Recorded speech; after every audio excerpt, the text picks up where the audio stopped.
welcome to the Billowing Hilltop podcast. I'm here with Paul. I'll say hello, Paul. Hello. And I'm here with Hamilton. Say hello, Hamilton. Hello, Hamilton. Oh, that one. Oh, God. it's our gag now. Hello, our 8 listeners around the world. Hi, or willkommen to our Norwegian listener. Willkommen. Norwegian? Apparently, I checked it on Google Translate. Very much doubt it. Hamilton, thanks for coming on. Tell us about your show. What's it called? What is it about? I've listened to it, and I still need to be told because I listened to it and I haven't got a clue what's going on. Okay, so our show is called Dragon's Duel. We are a D&D character creation game show. We take 2 teams of a number of contestants. It randomizes each week to score points towards their own character through 6 rounds vaguely related to the 6 ability modifiers that you find on your character sheet. So strength, dex, con, intelligence, wisdom, and charisma. Each of those are a round where you play a silly improv or trivia-like game, Yes. which are very vaguely related, to be honest. Some of them are sort of tenuously linked to one of those stats. But I try my best. And at the end of it, you get all your scores up, and then we randomly roll for class. When you say that the rounds are tangentially related to the stats, they just aren't. Well, at least, the strength one. Why? What's being able to add up numbers very quickly got to do with your strength score? Well, it's about mental strength. It's mathletics. That's why it's athletics. It's mathletics. That's Got you there. I did, didn't I? Exactly. Yeah, you did. Well done. Thank you. And it's mind flare mathletics. It's about mental strength. So you've got to adding up dice, and then you're getting facts shouted at you at the same time once you've added up dice. Trust me, it sounds a lot easier than it is. But if I told you to start adding up dice and then asked you a trivia question, your brain would just fry. This is my concern about us coming onto your program, Hamilton. We're idiots. We are going to, we're going to fail. Everyone's an idiot who comes on the show, so don't worry about it. It's fine. We all are. But I listened to them and they knew the answers. These people could add up the numbers on the fly. They're all like Rachel Riley or something. I couldn't. I just sort of. Anyway, I found the whole thing completely. By the way, I'm keeping mathletics. I'm going to use it all the time. Yeah, it's good, isn't it? I have a question. Yes. The characters that are created out of this competition, does anybody actually end up playing them? Yes. We are on a bit of a mid-season break right now because we are planning for our end of season one-shot kill all the characters horribly in an over-the-top version of White Plume Mountain is where we're at the moment. So I love the sound of that. Yeah. Old school. Yeah, exactly. So it's a good old school. I've played through it. I've never DM'd it before, but I've been a player in it, and we're going to up the ante. We're going to do a bit of changing as well, so that not everyone's completely aware of what's going to happen. It sounds a bit like D&D. It's a knockout. Yeah, yes. As you can probably tell, Challenge TV has been on repeat in my household since I started this podcast. So, do you wear a sequined jacket? Of course I do. Okay. And you want us to come on this show, which I've heard and is completely bewildering, and I have no idea what's going on. But I can tell you now, Paul, we're going to be hopeless. Thank you, Hamilton. Thanks very much. You haven't really settled my nerves. I don't feel any better about doing this. You shouldn't. But I implore both of our listeners to check out Dragon's Duel, which you can find on all the normal podcast services. 100%. Don't forget to rate and review us on Apple or Stitcher or Beyond Pod or whichever is your podcast app of choice. We very much appreciate anything like that. You can email us at hello@billowinghilltop.com and Paul will read your emails out. You can find us on Facebook. You can find us on Twitter. And without further ado, let's get on with the incredibly, ridiculously long episode 37 of the Billowing Hilltop podcast, Brave Sir Robin. Wait.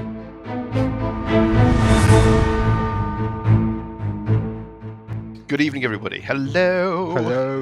We are playing D&D. Hello. Now, let's talk about stuff. Let's talk about characters leveling up and options and things like that to get ourselves started this evening, because at the end of our last session, our gallant heroes, not so gallant heroes.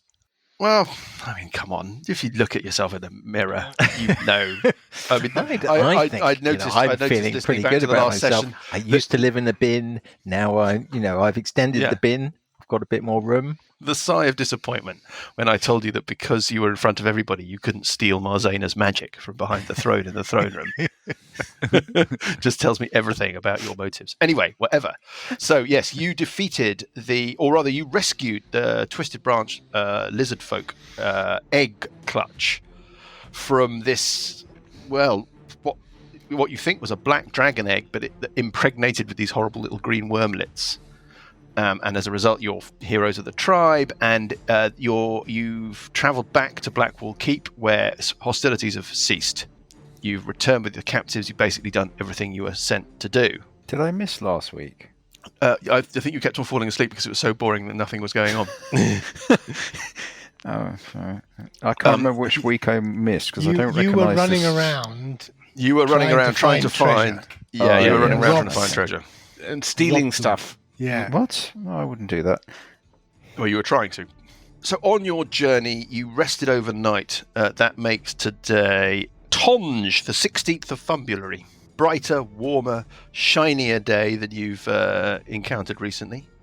And when you return to the keep as triumphant heroes with Hilary from the Twisted Branch, who was there to smooth the waters with the any remaining lizard folk attackers, you found that the whole battle was over. That reinforcements had come from Diamond Lake. The lizard folk had been driven back into the marsh or slain, and in fact the reinforcements had already departed, leaving Lieutenant Michaela Venderin from the fortress at Diamond Lake to return with Michaela to Hesti Testapod. And you had a quick chat with Habadi Bablish, who is the deputy commander of the garrison, the commander having been killed. And he revealed rather awkwardly to you that they've got a bit of a problem that he needs your help with, and that is that the old battle mage, the mage that Marzana replaced, who Habadi Bablish thought had disappeared in the marsh many years ago, it turned out he hadn't disappeared in the marsh. Something awful had happened to him. He'd gone a bit weird and a bit scaly, and they'd basically barricaded him in the basement, and that during the assault by the lizard folk, that seal had been broken by a couple of lizard folk that got into the fortress, and this mage, or whatever this mage has turned into, has grabbed a couple of other soldiers, and they've walled it up in the cellar. They've basically blocked up the stairs down to the cellar, but they haven't got the strength to take on these whatever it is that this mage has turned into. So they need your help. But before we get into that, let's talk about you've leveled up, so let's talk about that. Let's go round the table, or have you got anybody want to kick us off with what you've done? Yeah, I'll start. Go on, bugger off. Oh, okay. Uncle Buggy. He's taken another level in Barbarian, so he gets to attack twice. Nice and simple. That's it. I see, yes. And that's it? That's it. I could take a level in Cleric instead, but it's that extra attack that I need to do. Do the load, stand at the front, do loads of damage, so I need the extra attack. We're looking forward to it. Yeah, okay, fine. Well, that's it. That was nice and quick. Who's next? Cuthbert's taken a level in Fighter because at this level he's now third Fighter, third Rogue. Yeah, got it. At this level he gets the Eldritch Knight, so he gets a few spells. Oh, you're picking Eldritch Knight as your... Picking Eldritch... Yeah. Archetype? What is it called? It's the... I can't remember what they're called. It's a class special ability. And I was just hoping to mix up a few spells with the kind of assassinate side of things. Have you picked your spells? I have. I was really hoping there was an illusion, not minor illusion, but there was another illusion spell which I was hoping to do, but it's not an evocation spell, so I couldn't choose it. But I've got minor illusion, firebolt as the cantrips, then chromatic orb, of course, long strider, which I think is going to be cool. Yes, super useful. And the ever useful protection from evil and good, especially given the nature of this campaign. Who's next? Going around the table. Parker's pretty quick as well. Extra level in monk, an extra attack, which is good, and the unarmed strike is now 1d6 instead of 1d4, and you can do stunning strike as well, so you can expend a key point and they have to make a saving throw against being stunned. So what's his name has basically scared you off taking levels of druid? Yeah, Luke. Yeah, well, it's not. Have you been in contact with him? There's not really any contest, to be honest. I mean, You'll be writing him. You don't get very much for second level druid. Has been parked up outside your house again. What about Burple? Burple Heavy. Burple gets kind of three things. So he gets class feature counter charm, where you can basically sing and give people advantage on saving throws versus fear and that kind of thing. Yeah, well, obviously that's why I like it, because obviously it annoys you. And then I get college. He's a bard of the College of Whispers, so he gets a college feature, which is Mantle of Whispers, which is a slightly weird power, but I quite like it. It's got some good flavour, where you basically, if someone dies within 30 feet of you, you can capture its shadow, and then at some point you can don that shadow, and it kind of disguises you as that person for an hour. It's a kind of disguise thing. Blimey. Yeah. I have never heard of that. I know, it's a slightly odd power. Guide to Growth. Yeah, this is Anathar's Guide, obviously. So let's say something dies within 30 feet of you and you grab its shadow. Can you carry that around with you for weeks and weeks and weeks and then use it? Until you use it. Or you finish a long rest. I don't like that one bit. No, it's one per long rest. It's once per long rest. Okay. Right. I'll work out a way of banning that later. And do you pick any new spells? I get an extra 3rd level spell to cast every day, and I get to know one more spell. So I took a 3rd level spell called Enemies Abound, which basically is kind of the... Yes, Xanathar again. Xanathar again, yeah. And tell me about Enemies Abound and how it works. So basically the target has to make a intelligence saving throw or a kind of attack the nearest creature. So it's a sort of it's a mind affecting. It's a mind affecting kind of deal. Control effect. Anything else you get from Bard? I swapped out. I can swap out another spell. So I actually got rid of Lemon's Tiny Heart, having realised that it takes a minute to cast. Having realised it didn't do what you thought it. Instant battle shelter. Instant battle shelter. It's disappointing, but so I've swapped that out for Stinking Cloud. Okay, fine.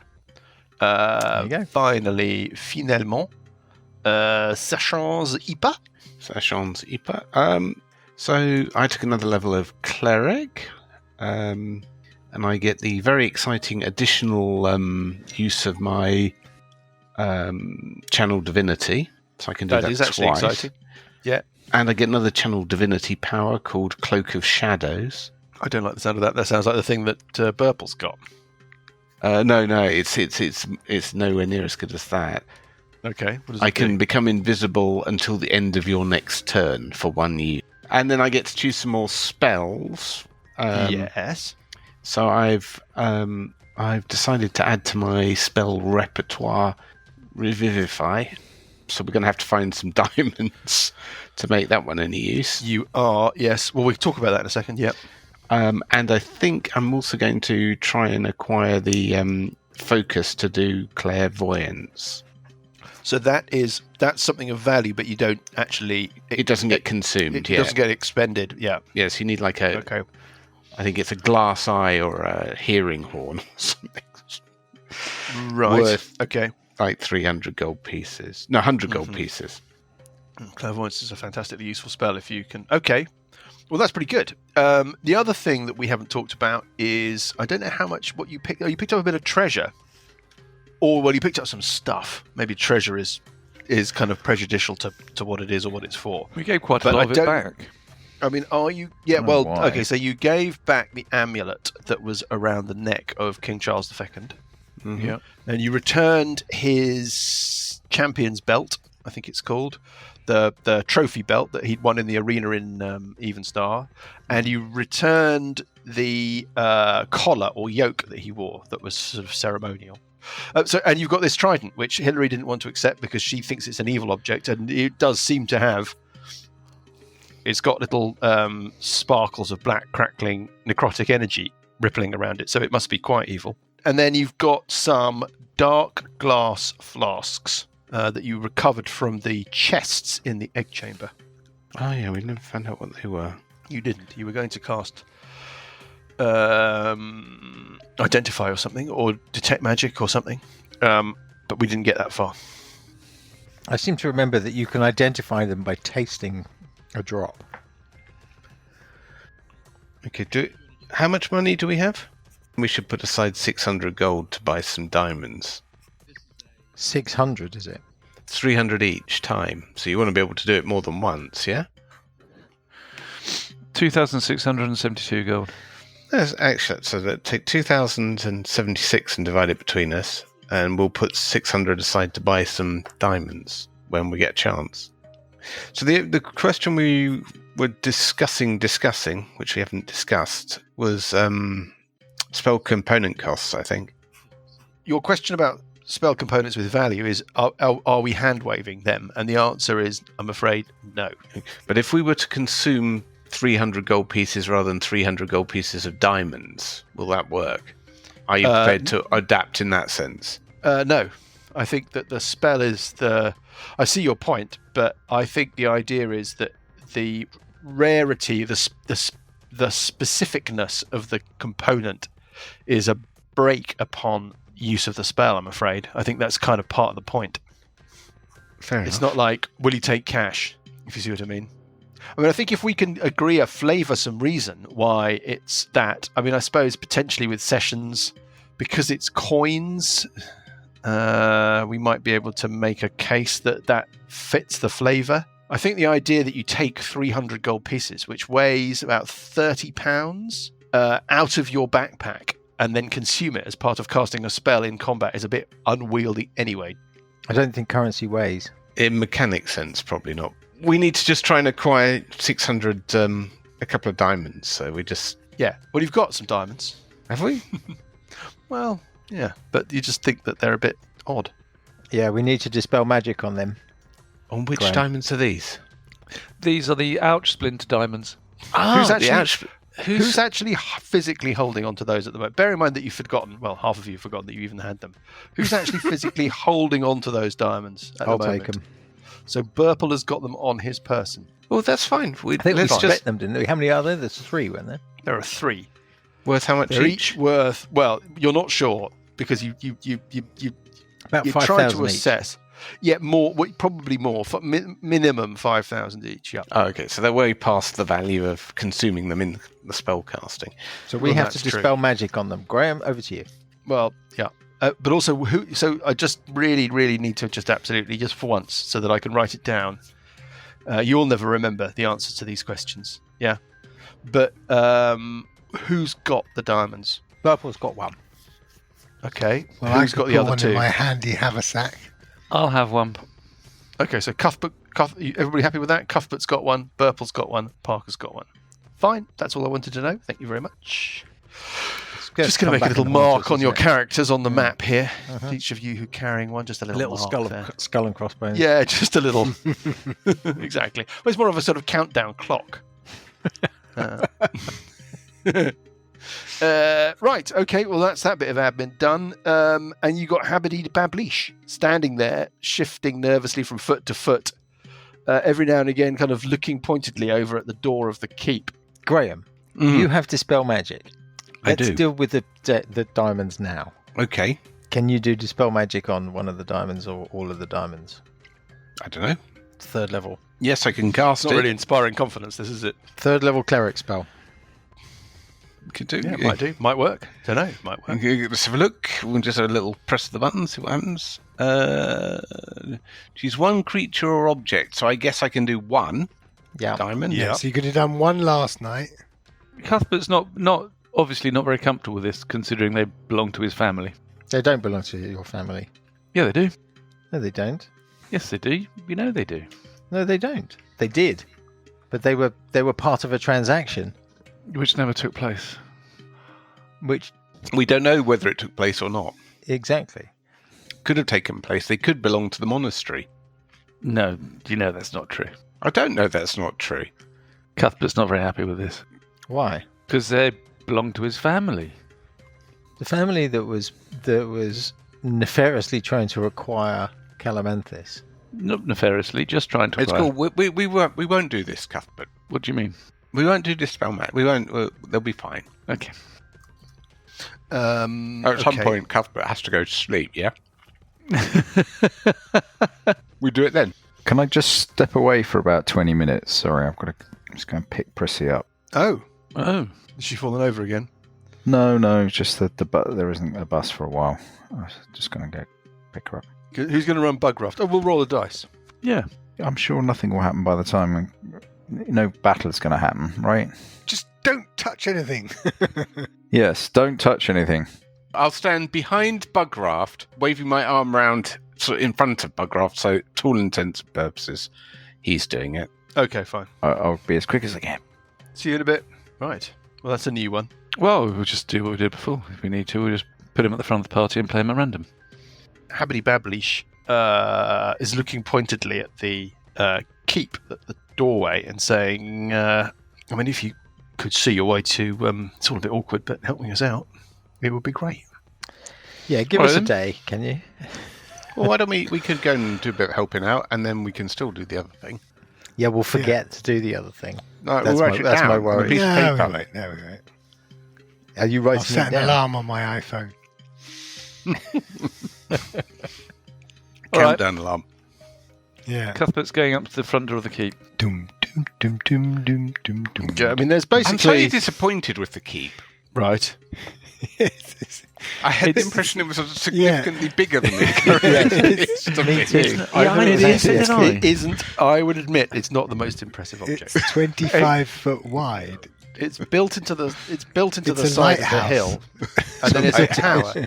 The tower stretches up above you. You can't see the tower on the map because the map is a two-dimensional object. Yeah. Right. This is the Spinal Tap moment, isn't it? Where you descend Yeah. the keep onto the map, and it's like, I've been in toilets bigger than this keep. How are we all going to fit in? There are 3 more levels of tower above you. The chamber you're looking to, if you walk up to the main door, which is looking like it's been broken and repaired several times recently. Yep. Yeah. The chamber that you look into, the kind of main chamber that takes up most of this level of the keep, is described as the Great Hall. Again, perhaps there's been some misunderstanding around scale, but it is in fact a room 20 feet by 15 feet. I mean, previously, when you described this to us, you led us to me there was this kind of great siege going on, as if they were kind Well, of there was a planes siege. of armies. Something What out you of didn't Lord tell of us the this Rings. was- Actually, it was mice. Well, there's no pleasing some people. Jesus. On our budget, we have to build these. Well, I mean, I don't want to give away any of the. I don't want to look behind Borrowers. behind the microphone, give away any of our secrets. But we have to build these locations, and frankly, our budget at Billowing Hilltop will not extend to building a full-size keep for us to do all this stuff in. So that's what we've got. All right. This is the Wendy house. what's That's what really your you promised us, imagination. Mike. sort of When we curious started is doing the this thing, stables is in fact bigger than the keep. You see, the stables are actually big. Stables are big. In fact, one of the dead horses is significantly bigger than some of the keep, I think. Anyway, whatever. Yeah. The keep. It's great. It's very nice. It's compact and bijou. If you look into that main hall, Cuthbert, you can see there's a door these doors. There are a couple of doors, a couple of little antechambers, and by little I mean little. Lordy. There is some sort of. There are a couple of store cupboards. There is a staircase with an exposed side, so it's running up the inside wall of the chamber that you're looking into. That clearly runs up to the tower above you, and then in the far corner from you, there is a set of wooden steps that head down into the darkness. But about 5 feet down those steps, there is a sort of jury-rigged barricade, wooden plug thing. Made of a matchbox. Well, it's made of... Yeah, exactly. They had to cast about for something to plug the hole with, and they ended up doing it with a chocolate button. I was going to cast Long Strider, but I don't think I'm going to need it. So these wooden steps go down, and clearly somebody has intervened at some point on this staircase and just blocked it off with a wooden board which has been hammered into place and then reinforced with battens and so forth. It looks like you'd probably need a crowbar to get it open. While you're standing there looking at this thing, there's a couple of torches burning in this great hall, by the way. It's very like the scene. It's very like the Sorting Hat scene from Harry Potter. The wooden barricade halfway down the stairs. Every now and again, there's a kind of thudding on the other side of it. It sort of rattles a bit. What do you want to do? Who's playing Buggeroft? Should we roll? Yes. Okay. Good plan. 1 to 2, Dan. 3 to 4, Graham. 5, 6, Lucas. 7, 8, Paul. 9, 10, me. Yeah. Rolling a d10 and getting a 5. God, I've already forgotten who that was. No, it was Lucas. Lucas. It's your. You have I mean, control. I think that I think the thing is here is what we might refer to in the legal So much fraternity responsibility. as a letter of wishes, which is I think, are very clear, I think, from Johnny, that he is adamant that this character is a frontline fighter. He said it. At the front, doing loads of damage, and I think the important phrase here is taking loads of damage. Yep. Taking control of the situation. I don't think he could have been clearer. He about couldn't his have. Leading from aspirations. the Okay, front. back again. Sorry.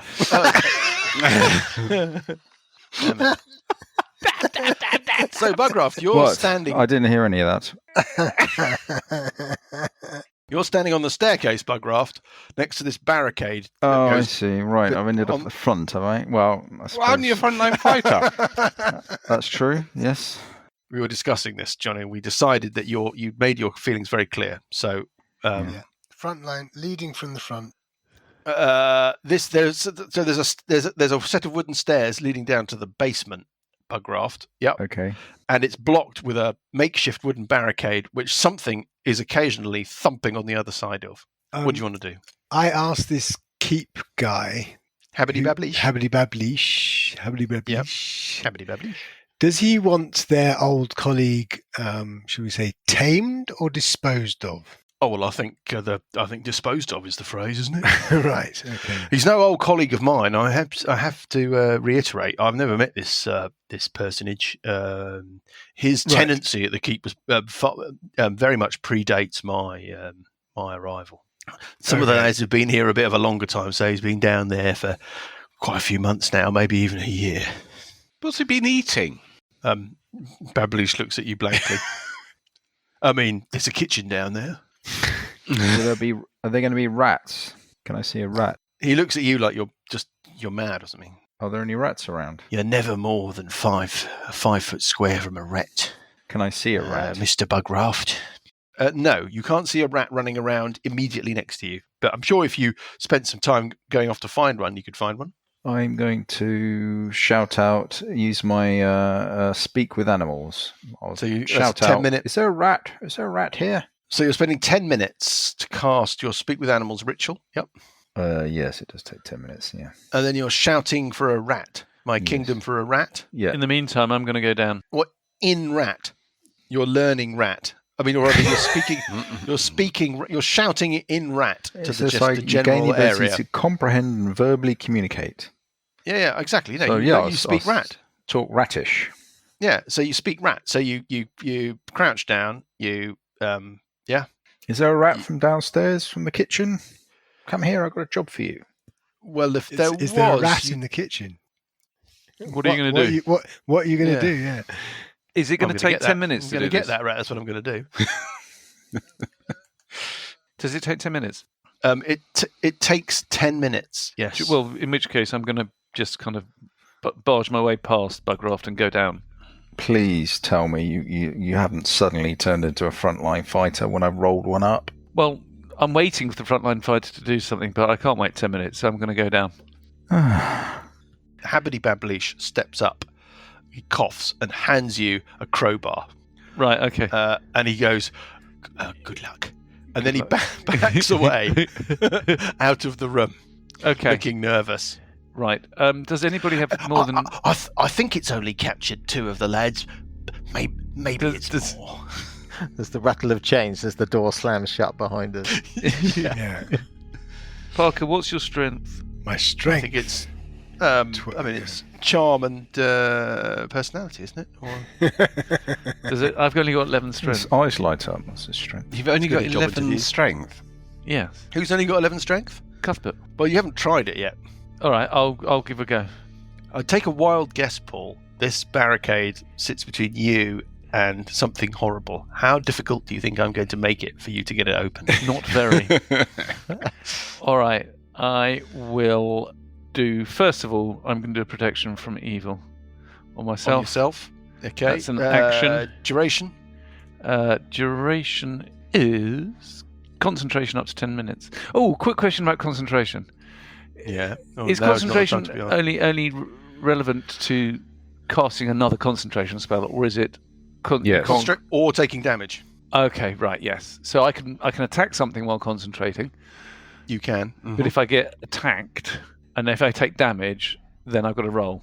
Okay. Yeah, it's correct. sort of at my discretion as well, a little bit. But don't worry about that Okay. because I can't pay You can attention to any of cast this for other more than 5 spells minutes. as well. As long as Yeah, you they're can not cast other spells. concentration. Yeah, so long as they're not concentration spells. Yes. Yeah. No, No, it's you If just you cast another concentration spell, you're just the first one ends. Yeah. I think that's Yeah. the right. Okay. Well, I will then roll.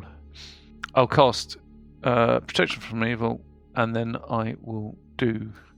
For the benefit of our reader, Paul, tell us about protection from evil, which has not been cast in this story before. Protection What does it from do? evil. Well, until the spell ends, one willing creature you touch is protected, and the willing creature is me, obviously, is protected against certain types of creatures: aberrations, celestials, elementals, fae, fiends, and undead. Undead. Undead. Undead. And undead. Pants. The protection grants several benefits. Just for clarity, you have to pick one or all of those creatures you're protected against? All of them. The creature you touch is protected against certain types of creatures. Yeah, Colon. got it. Aberrations, blah, blah, blah. The protection grants several benefits. Creatures of those types have disadvantage on attack rolls It's against not the target. Chakanori, Paul. Just read us the spell. The target also can't be charmed, frightened, or possessed by them. If the target is already charmed, frightened, or possessed by such a creature, the target has advantage on any new saving throw against the relevant effect. Full stop. Here endeth the lesson. Oh, okay. So you cast that, and then what do you do? Crack open the thingy. Sorry, I missed that. What was the what's it do again? Yeah, what does it do again?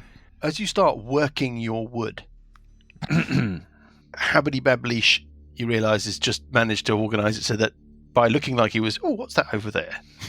He's managed to step entirely out of the keep and out onto the little path in front. Yes, he's. Yes, I imagine he's a bit scared. Give me an athletics check. Strength athletics doesn't matter. Just give me a Well, they are different significantly for me. Which is it? Whichever the greater. I think it's just a straight strength check. I don't think this is a feat of athletics. No, I imagine it's a strength.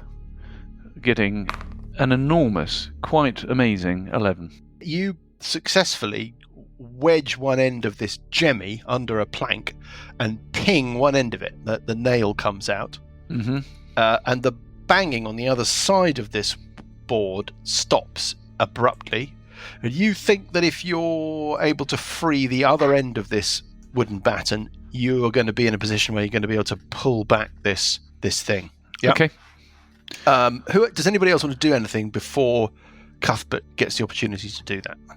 Burple is going to do a spell. Burple's going to do heroism on the 3 people inside the tower. Bugraff, Cuthbert, and himself. Correct. Bugraff's not going to know what to do with himself. What about Parker and Sessions? Well, I'll prepare my shillelagh. Oh, okay. Is this the time? Sessions. I think I will cast light on a pebble, stick it in my pocket, and I shall on a coin probably it would seem more appropriate, and I'll move up and stand by the doorway, peering in, see what I can see next to Parker. Okay, Habity Bablish is sort of affects to notice something a bit further down the path.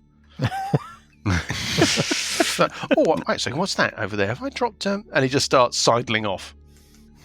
I'll call out to him. Habity Bablish, can you just tell me what this is? Wednesday, I think, probably, maybe Thursday. And his voice fades. Cuthbert, do you want to try and remove the second the plank? Remove the plank completely? Yeah, I'll do that. Okay, make a roll. A rolling a. Oh, I get a natural 20. Okay, so it just flies off. Just ping. The nail just pops out of its spot. The plank pings off into the air, clatters away, and you can see that were you to reach to the far edge of this board that's been wedged in place, you could pull it towards you, thus opening up the staircase. Okay. Well, I you have an can action to do do that that. That's what I'm going to do. Okay. Right. How are you seeing? Cuthbert has dark vision. Okay. Let me just open up, let me just unfold this other map. And all you'll be able to see is what Cuthbert can see for the moment. So Cuthbert, you can see with your dark vision down the remainder of the staircase. Mm-hmm. Yeah. You're sort of standing in the second half of the staircase. It's very creaky. It's very American basement. Yeah.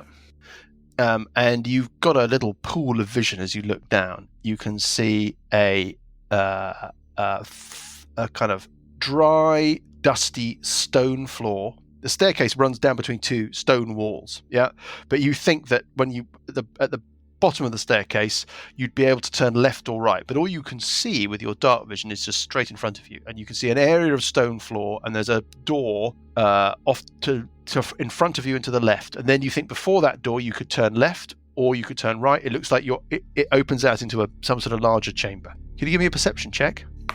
21.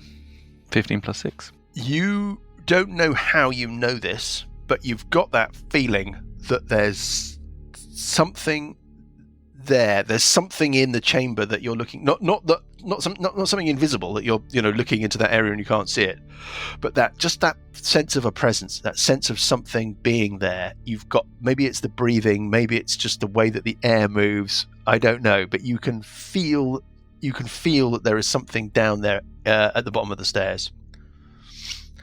What about Bugraft, you're standing at the top of these steps. You can look down. You don't have dark vision, so you just see Cuthbert break open the seal on the staircase and gingerly start walking down. What do you want to do? Or do you want to continue with your ritual? No, I'm going to give up on the rat. Well, I suppose I could I keep casting it as I move down the stairs? Or keep calling out? I don't think so, no. Okay. I'm going to follow Cuthbert down the stairs, take out my greatsword, and I will do why not? I'll do a light spell on a pebble. Danger sense. Tell me about your danger sense, Bugraft. Danger sense. You have advantage on dexterity saving throws against effects. Dexterity? Dexterity. The famous Texan... yeah. Basically, I just get advantage on dex saving throws. So, well, I mean, for the purposes of flavour, the hairs on the back of your neck have gone up, Bugraft, as you look down this staircase. You've got the sense that all is not well. Hello, is anybody there? The voice has changed again. Burple Herpish, Parker Sessions. Any of you want to get involved in this? Or? Yeah, well, I've cast the heroism last round. I'm going to move up behind Bugraft. Okay, you've got dark vision. You can see what I've described already. Yeah, I'll move in. Also, join the queue. Well, still got a bit of a queue at least on the back of the queue, and I'll have my light pebble out. You'll pee at the back of the queue. I'll join the back of the queue. I'll be cashier at the back. Yep. Cashier number 4, please. Okay, let's go back to Cuthbert in that case. Cuthbert, you're you're Neil Armstrong, like you're at the foot of the ladder. You can take your first step into what you think it smells of rotten food. I'm going to roll a stealth check because I want to do everything stealthily. Mm-hmm. Rolling a 24 on my stealth. Wow, so you're and I'm just going to take my initial 5-foot step and take a quick look around left and right. Yeah, sure. There's a fire pit in the centre of this kitchen. Mm-hmm. Yeah. There are a couple of benches, tables for food preparation. They're stacked with dishes, clay dishes. That's pretty much what you can see. Could I do a quick investigation check just to see if I can determine in which direction this bloke is, whether he's down to the right or down to the left, by looking around or listening? Well, you give me as a perception check to see if you can. So you're reaching out with your feelings. Yes. Reaching out with my feelings. 19. You cannot determine one obvious direction from where you think this. It's just a sense. It's just the hairs on the back of your neck, Cuthbert, tell you that you're not alone down here. But no. Right. In which case... Can you give me another perception check? Getting an 18. 18. Okay. Yep, fine. I want to move to the left.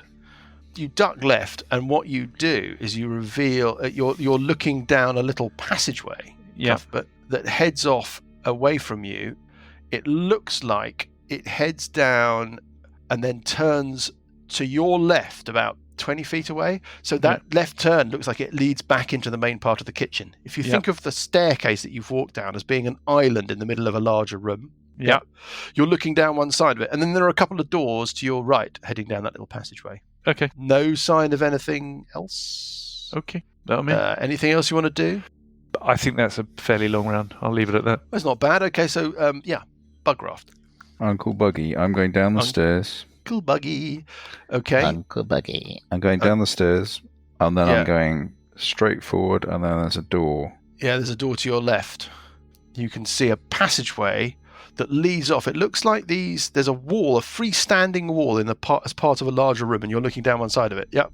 On one side of it, on the inward side of it, in the middle of the room, there's one of these benches. But then there's a little passageway that's formed by this wall running across the top, as it were, running away from you. And it looks like it heads back round. Again, you think that it's probably will head back round to the main part of the kitchen, but there's a different door to your north. Yeah. Yeah, I'm going to the door that's directly heading north. So it's sort of in the middle of the room, in the middle of the north wall, and then I'm going to kick that one down. Can you just make a perception check as you do that? 14 plus 5, 19. 19. Okay, fine. Yep. And what are you going to do with your kick door? The door down? Oh, well, it just swings open. It's not fastened or anything, and it reveals what looks like a sleeping chamber, an abandoned sleeping chamber. It's got bunk beds. There are flat storage chests tucked underneath the bunk beds. There are hooks on the wall. It looks like they're hooks for weapons and armor. There is some armor on there. Your understanding of this siege was that the keep was taken by surprise, and that the brothers of the broken staff that man the keep wear leather armor during the day, for day-to-day duties, and then they don their chainmail for battle. And there are 2 suits of chainmail hanging from hooks on the far side of the room from you. So it looks like whoever was in here never got a chance to put their chainmail on. That's what you can see. Anything else got you any want to more do? movement? 5, 10, what's your move? Yeah, you've 35. got... Okay, well, you've got quite a bit of movement left. So I'm going to move to the northeast corner where there's another door, and I look down the corridor that bends round. Yeah, okay. So when you do that, Bugraft, you find something. Or when I say thing, I mean something. Well, maybe it once was... maybe it once was someone. Now it isn't. Now it's something. As you turn that corner, pushed up against the corner. So what you've done is you've run along a little corridor, and then you've got into a little kink, like a little W of a corridor. You missed it when you first broke through the door that you were looking at, but now that you get really up close, there's no way that you can miss it. There is a creature hiding, pressed up in the corner of this little W of a corridor. Yeah. And it was once probably a human. It's wearing chainmail armor. You think it must have been one of the guards, but it's not a human anymore. It's nasty, and it is writhing with green worms. There are green worms coming out of its mouth, crawling into its eye sockets, coming out of its ears, Nice. Disappearing down the collar of its armor. Yeah. In fact, so horrible is the sight of this thing that I'm afraid that you need to make a saving throw, Bugraft. Can you give me a wisdom save, please, Bugraft? Is it frightened? Might be. I have advantage on saving throws because I'm a Lightfoot hobbit. Got it. You're also immune to being frightened. Am I? Because of the heroism when you're raging. spell. Because of the Oh, heroism. heroism spell. You don't mean to being frightened. Marvellous. Okay, so let's not worry about it. This thing is not very nice, but you shake off that horrifying appearance. And I think that what we do now is we roll initiative. Can I have another 5 foot of my movement? Or? I think you've triggered the moment where everybody's aware. You can do something, I suppose. This is where it was a bit unclear. We had this last week with Potter. Whereas, do I carry on the rest of my round, or does everything sort of reset as soon as we see each other? I think we probably resets when we see each other. But Dan, you Graham? two, I only go by 3.5 or Pathfinder, where in this instance only the two of you are aware. So you two would have a round, and then we join in the following round. Have initiative, as we become around. Yeah. Yeah, but we have initiative now. Yeah, Yes. exactly. Bugcraft's But got the only 5. 2 players are you and... I think the question is not who is going to be acting. I'm happy with that bit. It's whether or not Bugcraft gets to keep moving before we roll initiative.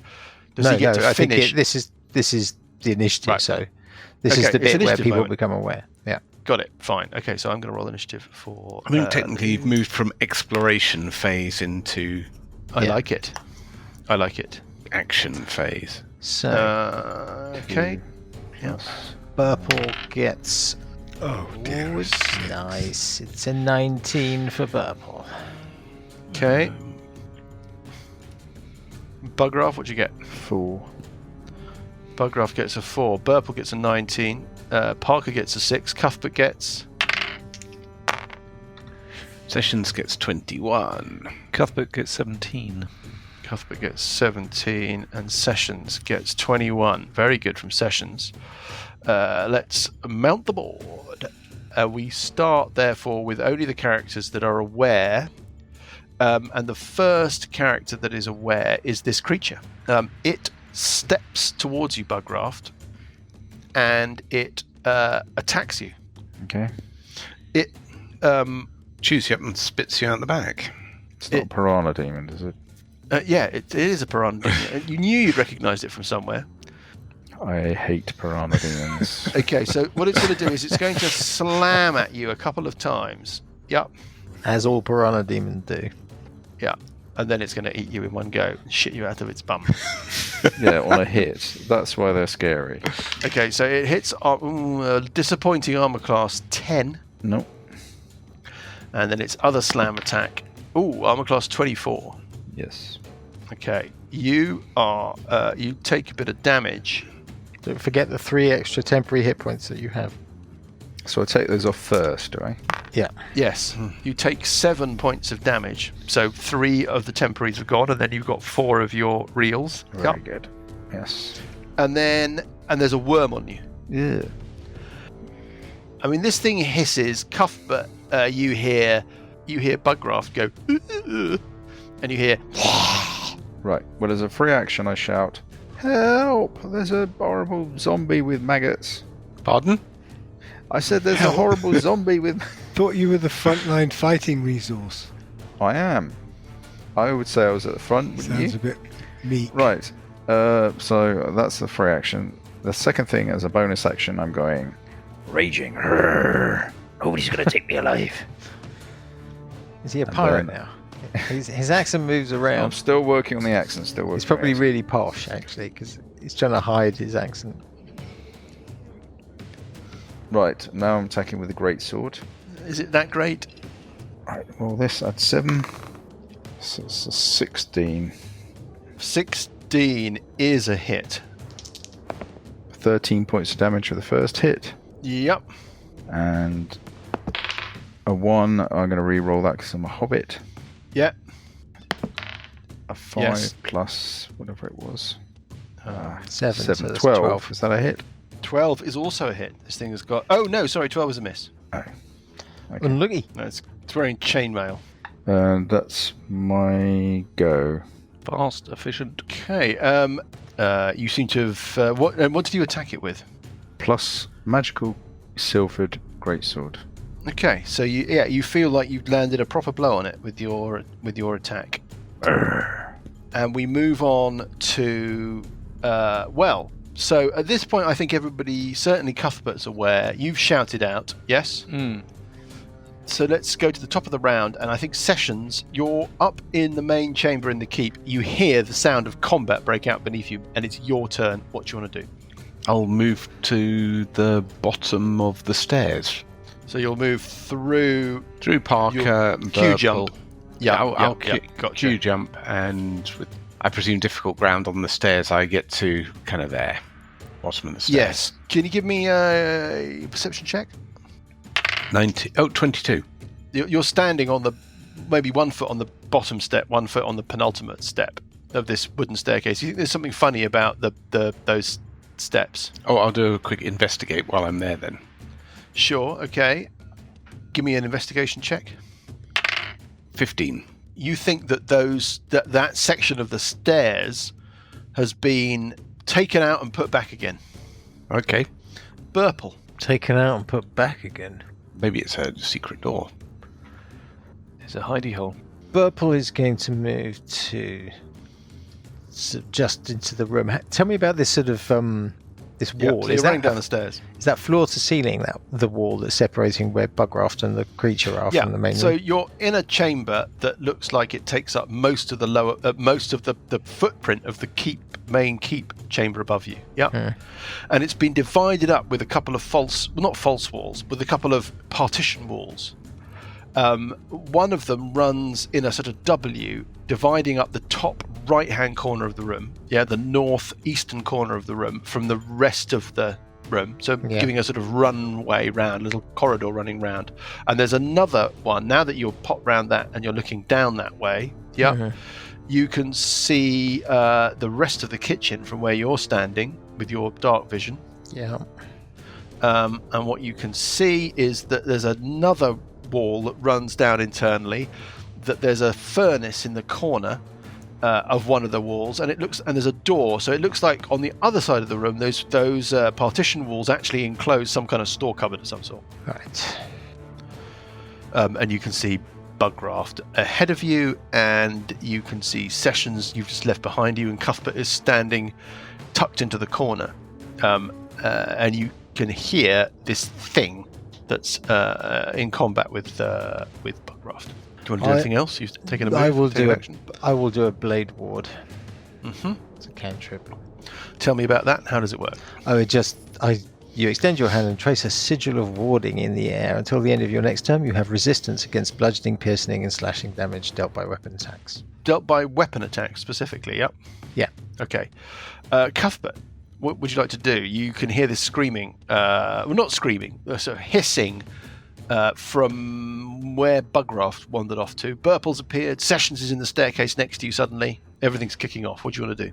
I'm going to, because it's all a bit squeezed in that corridor. It's all a bit squeezed. There's like an open area of space in the middle of this kitchen, albeit a little congested with benches and tables and stuff, but the rest of it's all squeezed because of these little partition walls. I'm going to make my way around the other way, if I can. So running across the kitchen and looking up the other way to try and go round back to where you think Bugraft is that way. Yeah. That makes sense to me. Okay, well, you can look up this corridor and you can see that it does in fact link back up, so that you're looking up a corridor. You can see perhaps just pick up just at the edge where it takes a turn. Maybe occasionally you get a glimpse of this creature. Yeah? Yeah. And you can hear the sounds of struggle. I'm going to get to the other end of the corridor, and then that's about 15 feet away from this creature. Yeah, that's about as far as I can go, because that's taken up quite so you're coming up behind move. the creature. Yep. Oh, is that you done? That's me done. Okay, so it's the creature. Well, first of all, it's the worm that is on Bugraft. That worm burrows into you, Bugraft. You had a worm on you didn't deal with it. He didn't touch it, he just attacked the creature. Schoolboy error. That worm... Did I miss something from last time about them burrowing in? It's not. No, you didn't. No. It disappears into you. It's a rock grub. And you take a piece. You take a point of piercing damage. Yeah. Well, I'm resistant, so. Oh, I see. Okay, so it's half a point rounded. So nothing. It doesn't matter. You don't take any damage. You don't. In fact, you don't even notice the worm. Don't notice it's there. So actually, it tries to nibble its way into my skin, and it's just a bit too tough, so it gives up. The other thing, can you give me a perception check? Yeah, apart from the fact that noticing that there's a worm climbing into your innards. Tonight's beer, by the way, is Arbor Ales 00. 17. I know I always say this. The creature that you damaged last round, you see the wound that you did sort of knit and heal. Yeah, right in front of your weary eyes. It seems to sort of suck up. It does. There's a bit of damage to it still, but the lion's share of the wound that you did on it seems to have been just re-knitted, re-healed. Right. Yeah. Yes. And then it attacks you. Its first slam attack, it rolls a 7, it hits armor class 13. That's not going to be enough, is it? And then its second attack, it rolls a 20 bug raft. Uh-oh. And it's got a decision to make. Is it going to gamble? I think it will gamble. It's going to roll and see if it can hit you again. If it hits you again, it draws a critical card. Let's roll the d20. It rolls only rolls a 6. That it hits armor class 12. That's not going to be enough. No. So that last hit was just a normal hit. Yep. Which is a d6 plus 3. So it does 7 points of damage. So 3 temporary again. Yeah, which have refreshed. And then 4 real. 4, then I haven't got resistance, so Distance, only take 2. takes it 2. Yep, got it. And there's another worm on you, Bugraft. Right. So it literally burrowed into me in one. It burrowed into you on its first action after it was put on you. You had an action with which to try and get rid of it, which is why I said I think I was clear when you were having. I said, "Are you sure that that's what you're going to do?" And you said you were going to have your attacks. And then in its first opportunity, it's burrowed into your flesh, and it feels like it's crawling basically along the inside of you. Yeah, it's a rock grub. It's the sort of it's a rock grub style. The thing is, if it only did no damage on me, can it actually get into me? If it's not doing any damage, I'm going to rule yes. Nice. I think that it burrows. I think it's too tough. Its ability to burrow. No, your rage makes you insensitive to the energy depletion that comes with damage and combat. Yes, your rage doesn't make you actually physically made out of some tougher substance. resistant to damage, physically yes. resistant to But you're damage. That's what armor classes. Yeah, you're not this is my ruling, so whatever. Your rage doesn't change the physical properties of your flesh to turn you harder. Yeah, what it means is that you're just tougher, and that a wound that would deplete you and rock you back if you were in a normal state, when you're raged, you just ignore. But that doesn't stop this thing burrowing. It just means that when it burrows, you don't really feel the pain that it is inflicting, or that it would inflict on a normal person. That's the deal. Parker, it's your turn. Well, I will come down the stairs. So you're standing at the bottom of the stairs. You're in this kitchen. yeah, Burple's right next to you. You can hear the sound of of Bugraft and his fight. You can see round the corner across the kitchen, Cuthbert tucking himself away around on the other side. so if I move to next to where Burple is, If you step north, you'll be able to see past Burple and actually see Bugraft in his fight. I can't move any further than where I've just moved to now. Can I use a ranged weapon against the creature from there? I don't think With you've cover? got any sight of it at all, really. Right, okay. Well then... I mean, you could. It's got hard cover from you, plus you can have a shot. I've got a number. I'm gonna bump up its armor class by a number, reflective of the fact that it's tucked away around a corner from you, and they've got Bugraft in between you and it. yeah, Even if well, you can I'm see still it. going to give it a go. Yeah, it's a bit of a long. Not a long shot, but it's a Yeah. Give it a I'm shot. gonna Why not? Roll a produce flame. That's probably not enough. That's a 9 plus 5 is going to be a 14. It's not going to be enough, I'm afraid. Okay. No. Fair enough. Was worth a try. Anything else? No, then that's me. Uncle Buggy, it's Right, your how do I go. think I can get this rock grub out? Chop your arm off. Do I gouge it out with a knife or something? Or is it instant death? You know, if I don't take it off in one round, then it burrows its way to my heart. There's nothing I can do about it. Or instant undeath. Well, we don't really know. I mean, have you rolled up a backup character? How far up your arm do you think it is? Well, we don't. You're assuming it's arm. Was it chest? I think it's gone in the. I think it's bounced off the wall behind him and gone in the small of the back there, just between the shoulder blades. No, it went in my big It's in the toe. spleen. My big toe, it's gone in. It's got a long way to go. Well, I know how long it's got to go. Right, well, how long do I think it's... The speed Not that it's gone... Not very long. You think Right, you've so got. how do I get it out? Well, if a turn is 6 seconds, you 3 don't seconds? think you've got even. You don't think you've got even half a minute. That would be a stretch. You think you've probably got seconds to live, or seconds. I could be Seconds until overplaying you what become happens. It could be night. It could be a good thing. Benevolent. Didn't we already have the situation 2 episodes ago when we were playing Bugraft? No, We've not discussed that in front of Johnny. We haven't. Yes, which is why I would have probably reacted slightly differently if I knew that they burrowed so fast. I think I was missing out on something there. Lucas! God. Well, my original question was, how do I get it out? That was my original question. You dig it out with a dagger. Right, okay. So I'm going to move back. Does anyone want to attack of opportunity? Yeah, sure. Of course it will. Yep. It gets bear in mind you've got another worm on you, yeah? Yeah.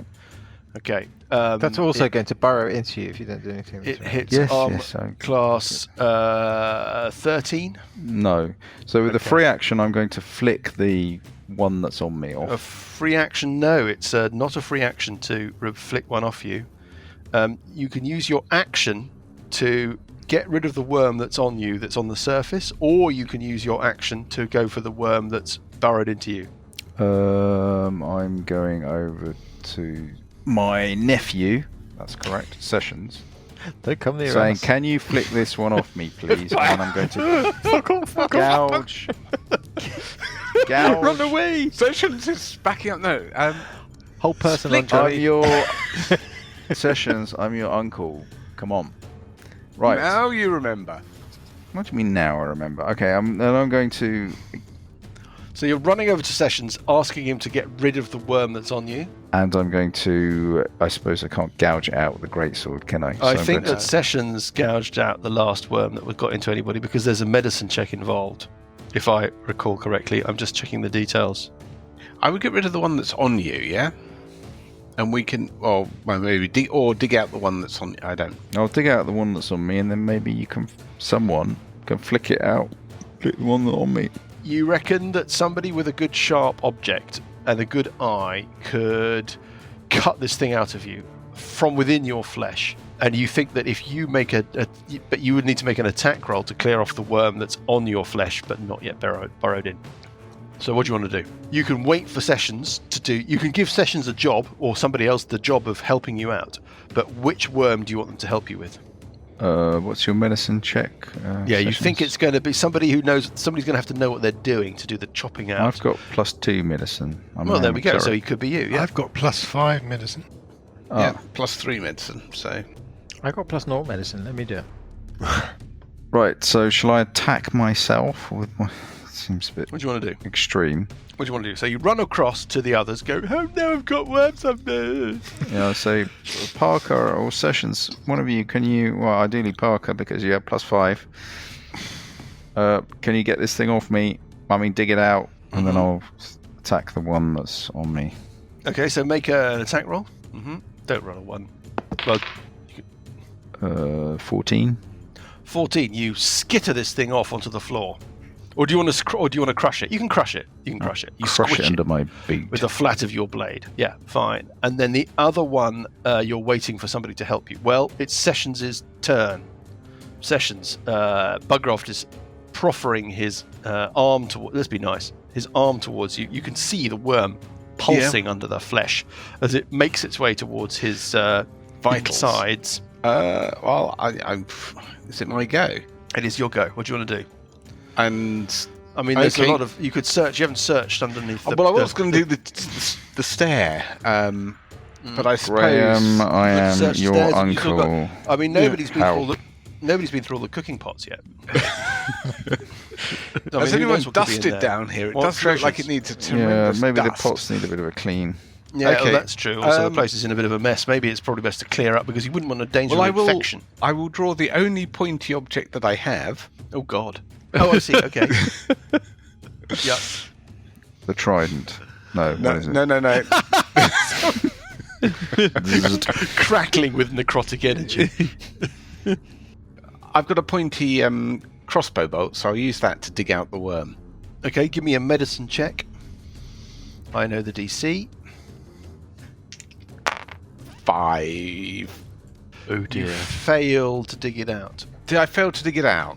Yeah, but you do. Since I think, yeah, I might go before the worm might go before Parker, I'll use my luck to have another go at digging it out. You fail to dig it out, and you do damage in the process. Yeah, whether you're going to do damage whether you succeed or fail, but only once. So you're going to have another go. I'm going to have another go. I feel like damage is not a problem. Will smile on me. 10. Shit. Mm-hmm. What's the total there? No, that's the total. 10 is a fail. Well, I'm not. But you nevertheless do 3 points, so 1 point of damage on Bugraft in attempting to cut this thing out of him. And you've got a move action. I've got a move action. Well, Back up the stairs. That's what I was thinking. I point back at the monster. Go on, Uncle Bug. Get back where you're supposed to be. I think this is a job for Habbly Babblish, I think. Yeah, you hear the sound of the keep door closing and the key turning in the lock. I will take I'll move 5 foot away from Scaly Uncle Bug. I'm not scaly yet. Okay, so you basically run away from Scaly Uncle Buggy. Burple, Herpish, it is your go. There is nothing between you and this green wormy horror. Yeah, I'm aware of that. I might do Dissonant Whispers and get it to run towards Cuthbert.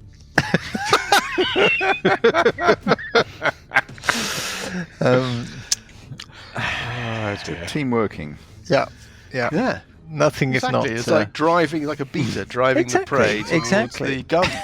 Yeah, I like team working. It's What you do when you need a worm taken out of you. Yeah. Yeah.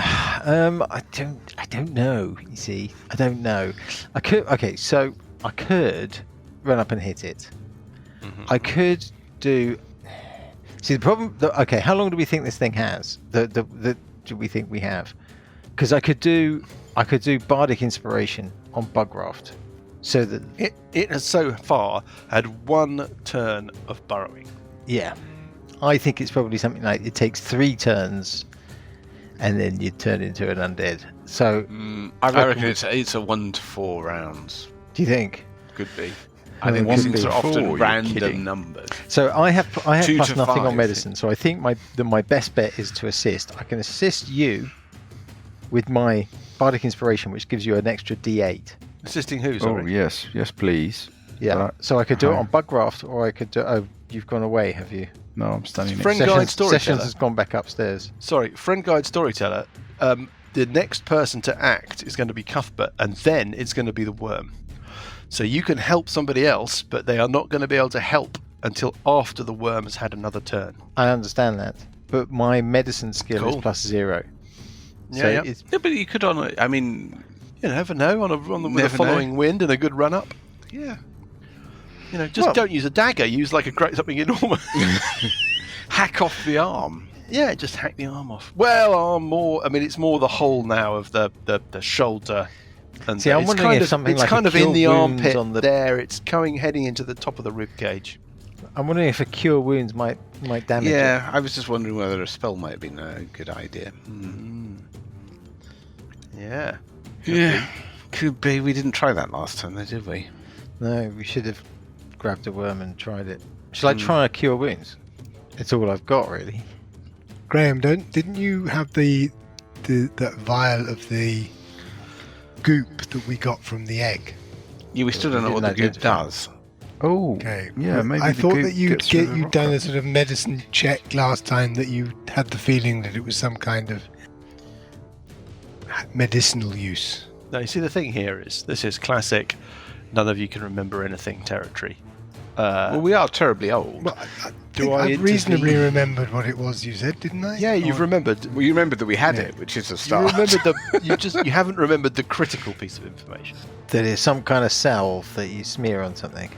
Oh no, it was made of crushed worms. It was made from crushed worms. That's correct, isn't it? Okay, I'm going to be nice. Well, you it's not saw that the nice as burnt. reminding us of the story that was weeks ago. It wasn't weeks ago. It was the last session. Yeah, A week ago. months. Your sense was that the burnt worm material could be used to make something that might be useful. Yeah, so we think it's a sort of protection. I think so maybe yeah, one that's to in actually Precisely. late. Yeah. You make something, yeah. Yeah, You need to figure out what it is. yeah. Do some crafting first. Yeah. Yeah, it's a salve that you smear on yourself. It's Yeah, Burple's correct in that respect. It is. You think that you might be able to use it to produce some sort of curative, I don't know, material, but that in its existing form, its raw form, it's just the promise of that. It's not actually that. Burple is going to move to here. I thought you might. That's great radio. Yeah, Can you so he's describe that going to again? move to next to Bugraft. Does But it run on the through far Bugraft? side of Bugraft. Yeah, got it. I wasn't yeah. going to mention that, Graham. So you're interposing Bugraft and Parker between you and this horrible creature. Correct. Got it. That's down happenstance this because corridor. really I'm mostly interested in That's being a next to coincidence. Parker to do the spell, and I'm going to do a cure wounds. Have you taken any damage? I'm all right for damage. No, but have you taken any? Yeah, I've taken 7. I want to do this cure wounds on the worm. That might just make the worm better. Well, it's not taking any damage, so I think we can assume that a spellcast or the Bugraft and the worm are contiguous. what I'm trying to do is see if assuming it's it's Yeah, undead itself, which is not clear, but if the worm is somehow undead, I'm assuming that this will do damage on it Mm-hmm. and might kill it. It's Might do. tenuous. It's tenuous. It's an experiment, or like I say, I can do. I can't. I don't think I can stop it. I don't Well, think you I can could give stop it dig. I mean, Give me a medicine check. Or you could. Have you got a dagger? All right, I'll. use your I've root got a dice. dagger. That's I right. mean, you have that dagger's got to go right in the old armpit now. It's top of the rib cage territory at the moment. It's halfway up my shin. I do have a dagger. Yeah, but halfway up your shin is only a foot from your brain.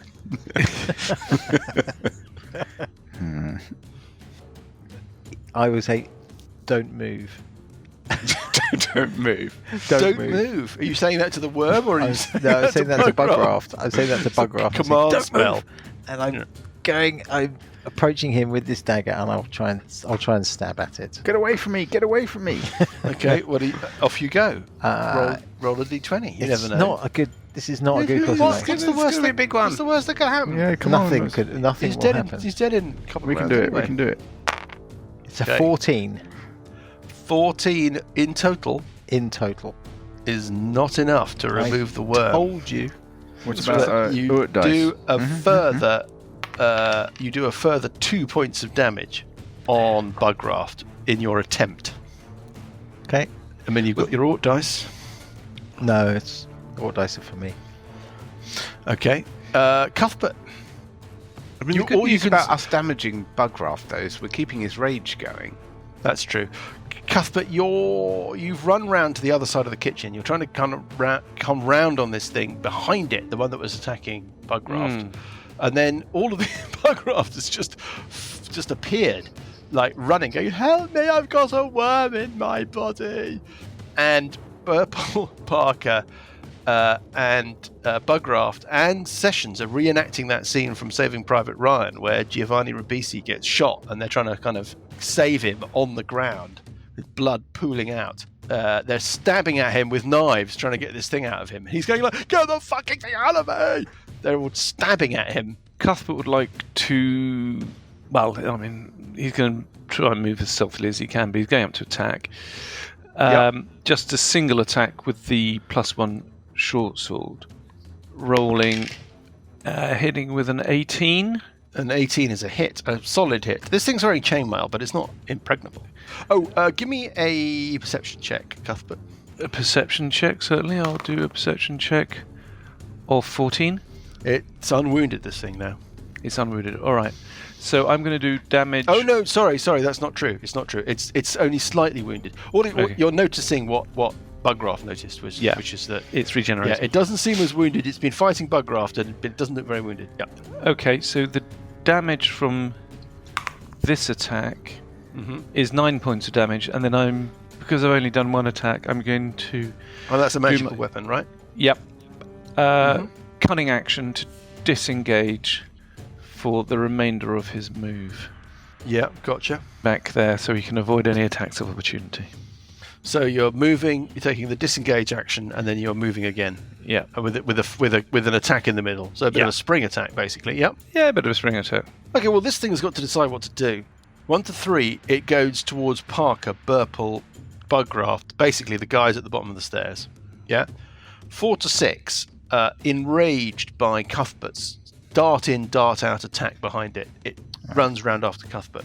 I reckon 1 to 4 is the other. It's 1 to 3, so it runs round the corner and it runs up to Parker. Parker, were you the beneficiary of a heroism spell? No. I was not. No. So can you make a wisdom save, please? Here we go. Also, Parker, can you give me which would you want to make first? You could roll 2d20. One of them's a perception check, one of them's a wisdom save. You can decide which order to roll them in, but you must decide before you roll the dice. I'll do the perception check first. Oh, might regret that. Okay, here we go. No, don't regret it. Okay, 2. Fine. Yeah, no, that's okay. And then now it's time for the wisdom save. The wisdom save, 9. Parker. Something's telling me that that's probably not going to do it. That's not going to do Might it, want to Parker. think about your Ort dice. Yes, if you can wrench your mind away from the mind-boggling fear that you are now under the influence of, you might want to use your mind to think about that Ort dice. Yeah. We'll do the Ort dice, yeah. You sure? I mean, you're frightened if you don't. It's that sort of deal. This is If nasty. I mean, it's just not worth it. I mean, this thing has got these worms wiggling out of its nostrils and into its mouth, and it's so horrible that you are going to be rooted to the ground with fear. No, I don't want Okay, so that. you call upon the blessing of Urt, the Moulder of Worlds, to save you. And you roll your Ort dice, rolling a 13 bounced off a 1. Yeah, bounced off a 1. You're okay. You're okay. Okay, you don't need the rest. Even without the d6, you're okay. Right. That's fine. That's the first thing that happens. This thing then attacks you, or Bugraft. It's got to decide. It really, really doesn't like Bugraft. Why? Well, because you started it, basically. I'm going to roll a d6. On a 1 to 4, it attacks Parker, because Parker is the natural target.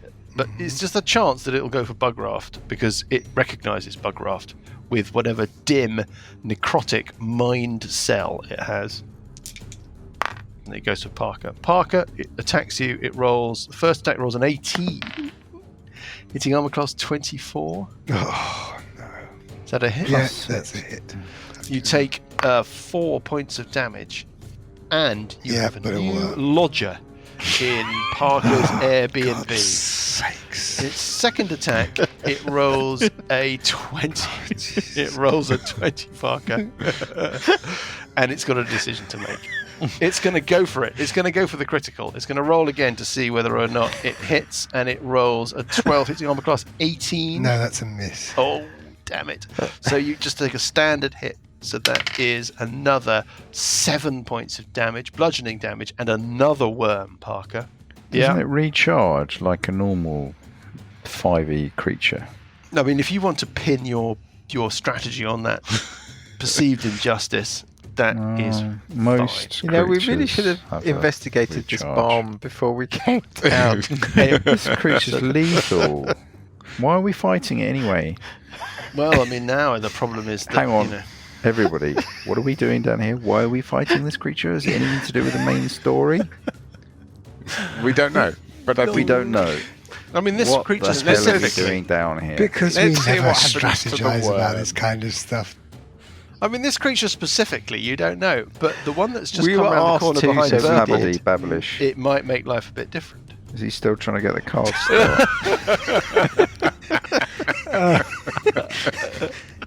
He's the one that persuaded us to come down here. I don't even know why what we're doing down here. It's nothing to do with the main Burple. story arc.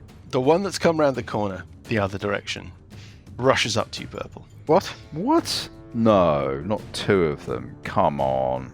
I think there are 2 Are plus you the leader. kidding?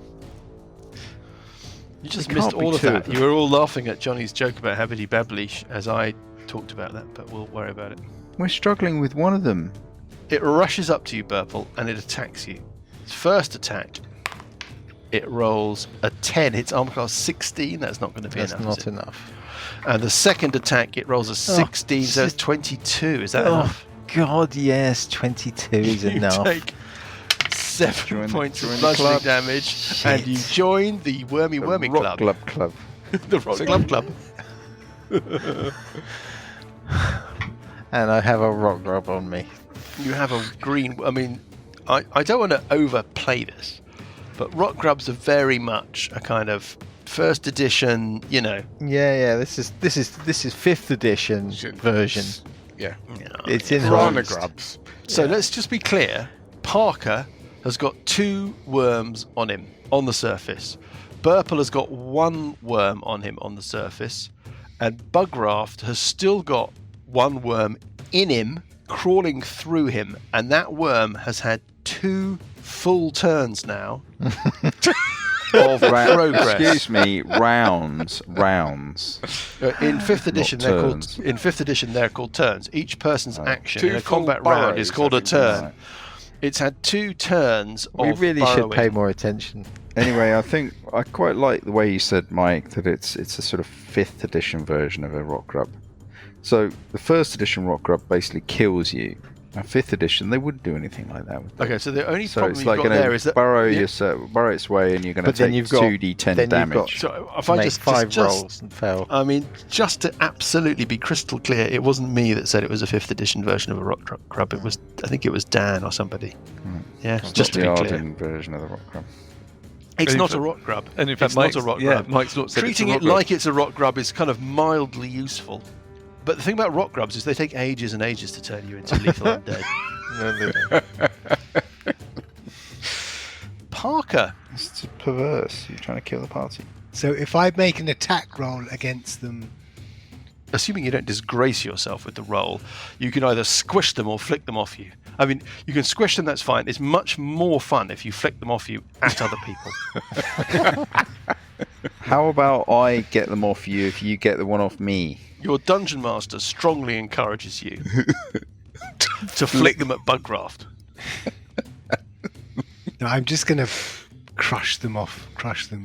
Okay, so let's make these rolls. You've got a couple of attacks, have you? Yes, that's lucky. Yeah, It's well, lucky. I've got effectively. Thank God you took that level in Monk. Yeah. 4 attacks. So it's an attack roll. It's an attack roll, yep. So I can do It's a sort 2 of attacks formality. and a bonus action.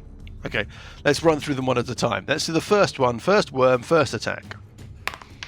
Oh dear. 5 plus. That's an 11. Oh, that's enough. Okay. So So you that's squish the gone. first. Squish. Squish the first worm. Yeah, yeah. Second worm. That's enough. That's 12. That's Squished. enough. Right. And then my bonus action. Burple's got one on him, and I think has Bugraft got one on the surface still? No. I'd have to use a full action to gouge one out of Bugraft, right? Yes, that's right. But you could do a reach around. To Burple. Yeah. How many were there on Burple? 1. You could do a reach around and grab Burple's worm. Sorry, this is vastly immature. But having said that, it's So contrived. that's awful. What's it contrived? Stretched. It sprung fully erect into my mind. What are you Well, going to do? all What right, you going to do? yes, I will do that. I will get rid of the one on Burple. Well, you'll try. Give me a roll. Yeah, It's got a bit of cover from you. It's not a straightforward task. But let's see how you do. That's enough. going to be a 16. Damn. So you squish the one on Burple. So now we've Yeah. only got the one in Bugraft. Right, Okay, well, fine. that's reduced the guns a bit. And that's basically what was all my go. You got one Doesn't more your attack. flurry give you one more attack? My flurry could give me one more attack. Yes, a good point. Want to spend a key point and hit this thing? Just wondering whether it's not better to save my key points to next round and then... Maybe, yeah. Okay. Because that way I'd actually get 4 full attacks on it in one go. Yeah, but they will go again before then. Well, if you've had a bonus action, you can't do your flurry as well. It's But no, yeah, I can. If I spend a key point, then that turns my bonus action into a flurry. I'd save it because he regenerates 5 around, and he'll just regenerate the one attack. So, yeah, I'll save it to next time. Okay, so that is the end of Parker. So at last, it is Uncle Buggy. Right, well, I haven't got much choice. I'm going to have to gouge this thing out, aren't I? Okay, it's right now. You think it's neck?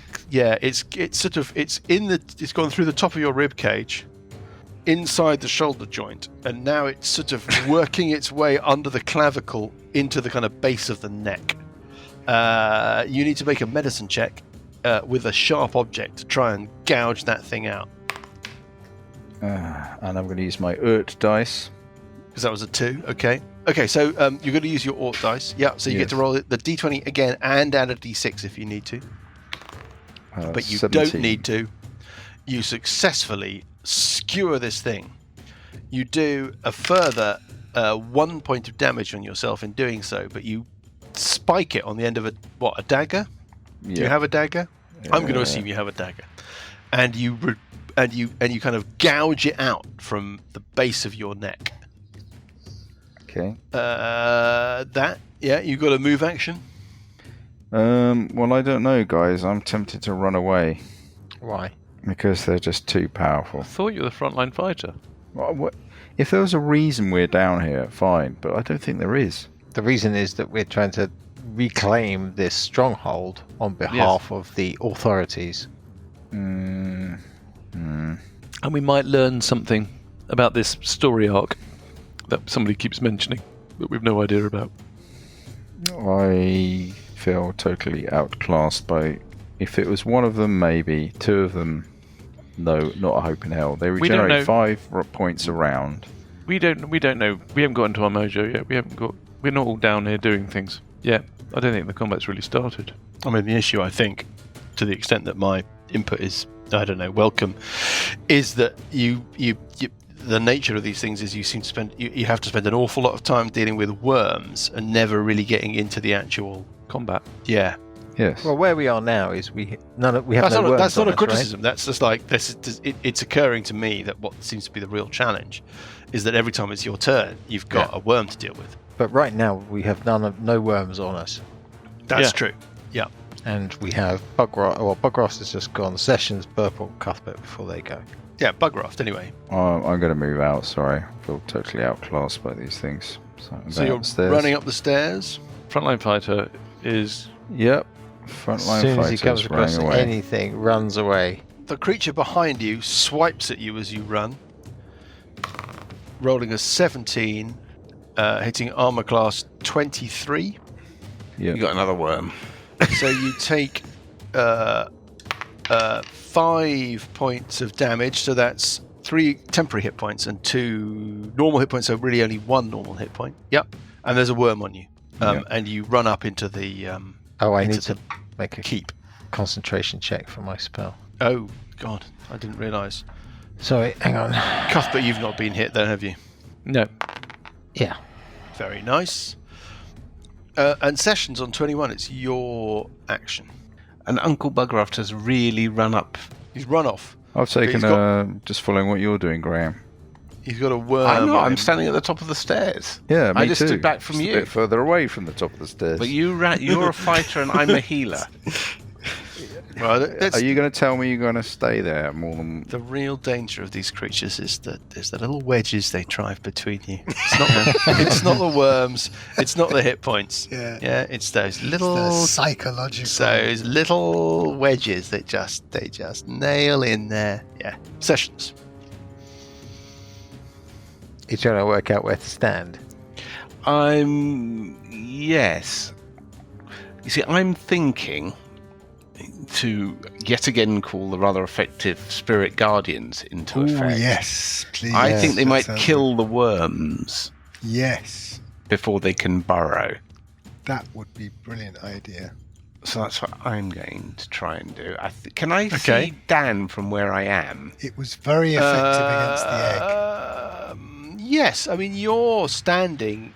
Well, I'm standing. yeah, Okay. it's tight. It's tight. Or I can move one set of steps down to here. Yeah, you think you What's the definitely be able to- radius? It's Graham? 15 foot, but I have to be able to see people to nominate them out of the spell. Yeah, I think that you, for certainty's sake, you would need to step down the steps one more go so that you could see him, because otherwise, that far up the steps, he's tucked away around the corner from you too Okay. much, I think. I'm going to step to here, the bottom of the stairs. I'm going to You're going cast to step to the bottom of the stairs. Yep. Spirit Guardians, yeah? Yes. Which then emanates 15 foot from me, excluding Burple and Parker from it. Got it. Yep. And I'll exclude Bugraft, who I can't see, so I can't exclude him. Okay, and I can't exclude... Yeah, I understand. You can't see Bugraft that far down the stairs. Yeah, got it. Because he's so gone far... outside the door. Exactly, because he's so far away from the fight, you can't see him anymore. Yep. Yeah. So anyhow, they're excluded. Yes. Nothing else is. Yes. And the first time... Well, we worry about it in their turn, don't we? When they start their turn within the radius, yes, you've got to take damage and stuff, but we worry about it in a bit. Okay, so Burple on 19. I'm going to do Dissonant Whispers on it. Dissonant Whispers, Wisdom save DC 14. Okay. Tell me about the spell. Dissonant Whispers is you whisper a discordant melody that only one creature of your choice within range can hear, racking it with terrible pain. The target must make a Wisdom saving throw. On a failed save, it takes 3d6 psychic damage and must immediately use its reaction, if available, to move as far as its speed allows away from you. Psychic damage. Okay, that's the important Psychic thing. damage, So a Wisdom save. Well, sorry, what was the... I'll roll. Wisdom save DC 14. It rolls a 9. It fails that Wisdom save. So, in which case, it will take... I'm going to do this at second level, so it's going to take 4d6 damage. So that's 13 points of damage, and it has to use its reaction to run away. Okay, so first of all, let's do the 13 points of damage. Yeah. It's 13 points of psychic damage, yes? Correct, yes. And then it uses its reaction. So right now, it runs away from you. Correct. As far as it can move, right? Yes. It runs off round the corner. Which gives me an attack of opportunity? Yes, you get an attack of opportunity. Absolutely you do, yeah. Okay, so I will strike it.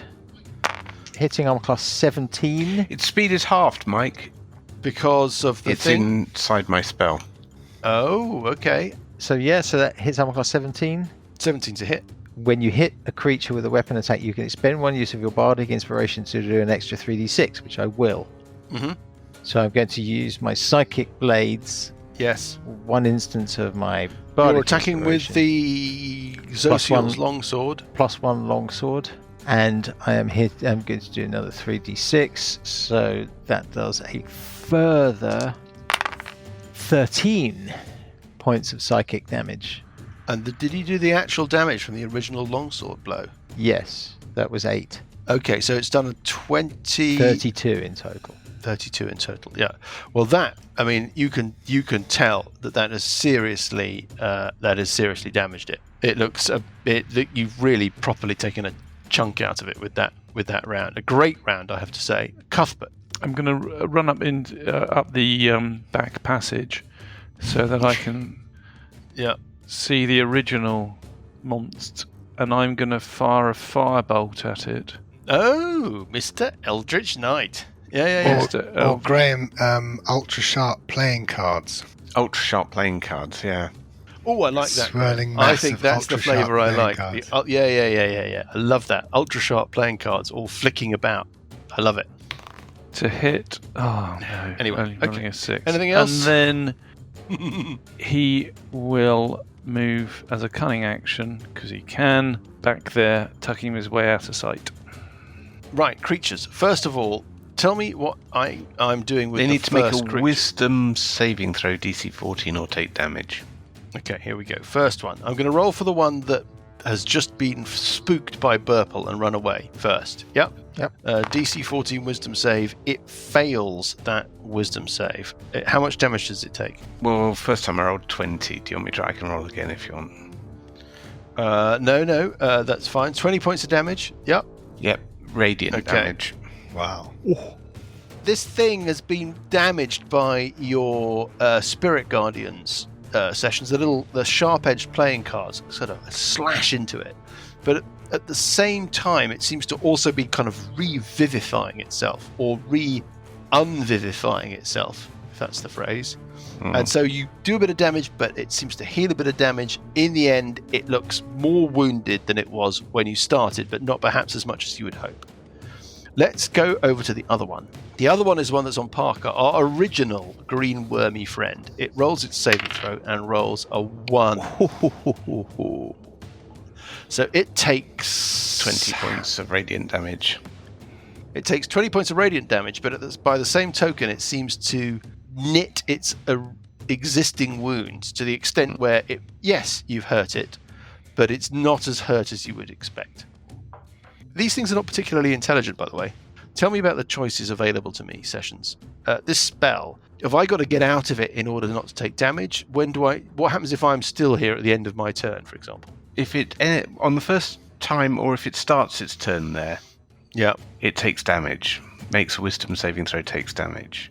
Understand. So basically, these things, if they don't leave, when their turn comes around again, they'll take more damage. Yep. Yes. Let's take the one that was attacking Burple. It fires worms at Burple. Armor class 17 is a miss. And armor class is a miss. And then it pops itself around the corner away from you, so you can't see it anymore. What, through that door? Yeah. And the one on Parker attacks Parker. The first attack hits armor class 14. It's not going to be enough. Second attack, oh dearie me, only a 1. That's hopeless. Would have ended its round, but luckily it was a second attack. And then, Parker, you get an attack of opportunity as it runs from you. It's trying to free itself from these horrible, sharp, enchanted, divinely enchanted playing cards. And so it runs away from you. Do you want to have your attack of opportunity? Yes, I certainly do. 19, so that's 25. That's a hit. Doing is a 4 plus 2 is 6 points of damage. Solid hit, yeah. You think it's difficult to tell. It's not bloodied. You think the one that ran away from Burple is more wounded than the one that you've just been attacking. Bugraft ran away last turn and was got by a worm as he ran away. That worm has burrowed into you, Bugraft. Brave Sir Robin. And it is now Parker's turn. Right. Well, I will cast Unbroken Air. He said he'd fight right at the front. No, anyway. And I'm going to cast it on the wormy creature that just ran away. Okay, here we go. The strength saving throw DC 13 rolls a 10. That is a 14 as a save. Oh, no. That's really annoying. All right, it's Brave Sir Robin's turn. Bugraft. Uncle Buggy. Right, I'm going to gouge this thing out, so I need a... Is it you need to make a medicine check. Yeah. Medicine check, okay. Yeah, here we go. Here it is. Here's the natural. 12. It's a 12 is not enough. But you do no damage on yourself as a result of your gouging. Just move. I'll move further in. Okay, so you're going to heading back towards the stairs? Be careful you don't get into the radius. Yeah, be careful. The sharp. Don't get into any danger. Sessions, it's your turn. I don't think I can move it in a position that it gets the monster and doesn't get Paul. Move it down towards the other one then. Round the corner, so sort of in front of Dan. Well, I think as far down here as you can. It's gone this way. So what your idea is that you're going to move Sessions and move the radius of this spell with you? Yes. Got it. Yeah. So if you move down there, I'm going after it because they regenerate, so we don't want to leave it. Okay, I'll move down to where the first door is. Yeah. I understand. So you run down the stairs, turn the corner, run through Burple, and head off after the one that ran through the door when Burple frightened it with his dissonant whispers. Yeah. And that keeps keeps Parker just about safe. So just for the benefit of our single reader, as things stand, we have a staircase leading down to a kitchen in a basement. At the bottom of the staircase, Burple and Parker have just been fighting off worms and these creatures. Burple has scared one of them off, and it's run down a little side passage and through a door off to the side, which Sessions has taken off after it with his little spell running. And then on the other side of the kitchen is the original green wormy nasty that was attacking Bugraft, and that is now locked in combat with Cuthbert in the corner of the kitchen, just so that we know where we are. Okay. Is that it for you, Sessions? Yes, that's it for me. So, Burple, it's your turn. 1, 2, 3, 4, 5 to the end of the corridor. What's through the door? Well, I'm assuming that the door is... I think it would have left the door open. So you're looking down a passageway. Everybody's seen The Great Escape, yeah? Yeah. Oh, yes. You're looking down what looks like a tunnel that's been dug away from the basement. Yeah. But it ends in a pile of rubble and a kind of pit prop or two. And this thing is just on the other side of the door. You run down, the door is still open. It's just there, right in front of you. Right. I'm going to... How wounded does it look? It looks... Give me just a straight intelligence check. Getting a 16. 16 is good enough. You think it's more than bloodied. You think it's quite significantly wounded. But your understanding is that these things regenerate in some way. On its go, so we need to try and damage it. Now. Yeah. What do you want to do? It's right there. It's hissing at you. If it wasn't for your heroism spell, just beholding it would maybe drive you into a state of fear or madness. Yes, but it ran away from me, so... But not anymore, it won't. That's a one-off thing. Unless I do it again, that's what I'm currently pondering. Good question. Yeah. If I do it again, then I get the attack of opportunity as well. Yeah, I like it. If it fails. If it fails. If it doesn't fail, it takes damage from Sessions' spell. I'm going to... It's whether I want to use the spell or not. I'll do it at a first level, I guess. Yeah, it sounds quite effective. Yeah, I'll first do it level. First level. Yeah. Less damage, but there's still the running away effect is still in force, right? Correct. And what's the DC of the save? 14. It's a DC 14 Wisdom save. Yep. Yeah. Okay, here we go. Rolling the dice. Rolling the magic blue dice. Rolling an 8. It's not enough. All right, so first of all, it takes 3d6 psychic damage, so it takes 7 points of psychic damage. 7 points of psychic damage, okay. And it doesn't like that away, very much. Runs away, provoking an attack of opportunity. Yeah, it flees down this passageway. It's only moving half speed through the Guardians. Yeah. Oh, it's so unfair. You failed your spell twice. That's because it's about the quality of magic. Yeah, obviously, yeah. It starts scootling away down this sort of rough-hewn passageway, and you get an attack of opportunity as it runs. Do it. Yeah. Hitting armor class cock. That's armor class 12. Cock. Armor class 12. 12 is a miss. It's wearing chainmail. I might use an Ort dice. Yeah. Or rather, the Ort dice. Exactly. I've only got one. But I will use the Ort dice. The power of Urt descends upon you. Armor class 19. It's enough. That's a hit. Is 4 plus I'm doing an extra 3d6. So that's another 7. So that's bloody 11. That's nothing like last time. It is looking very, very damaged. Cuthbert, on the other side of the kitchen, away from Burple and this weird little passage that Burple has discovered. What do you want to do? You're right up in the grill of this thing. First, I'm going to attack it with the +1 short sword. Hitting on plus 20. 20 is a solid hit. Doing 8 points of damage. Yep, it's that. That's a magical sword, right? That's a magical +1 yeah, of course it is. sword. Yep, that seems to land true. Yep.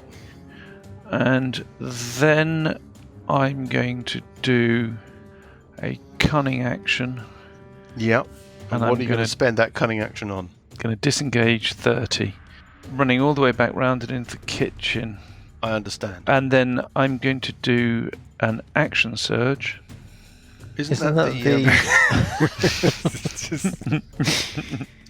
I'm going to do the action surge to do the long strider spell, which Why will don't give you me do the 40. action surge to attack it before you do your disengage? You could take Because another. then I can't do the long strider. The long strider's not going to help you right now. Yeah. Long strider will help me afterwards. Okay. That's the I thing. think that's the Everybody wrong must call. choose their own path, Graham. He hasn't paid for the gold service. He hasn't. And he's not paid He's for the not gold service. subscribing. We move on to the Green Wormy Horrors. Okay, Green Wormy Horror 1. This is the Green Wormy Horror that Cuthbert has just left. He's going to run up to Parker. And is going to attack Parker with a slam attack. Hang on. That's Is in- that that's square in- inside yeah. the radius? Yes, It but is. not at the beginning of its turn, it's not. But when it enters, Is that what it says? when the creature enters the area for the first time, For the on first its time. turn, on a turn, or starts its turn there. So it Oh, I entered. see. Oh, well, I suppose it's made a mistake then. Everybody's capable of making mistakes. What happens? Wisdom DC 14 saving throw, please. Okay, yeah, rolling the magic blue dice. Rolls a 16, of course Okay, it so does. it takes because... half of this. Nah, we don't have to worry about that business, right?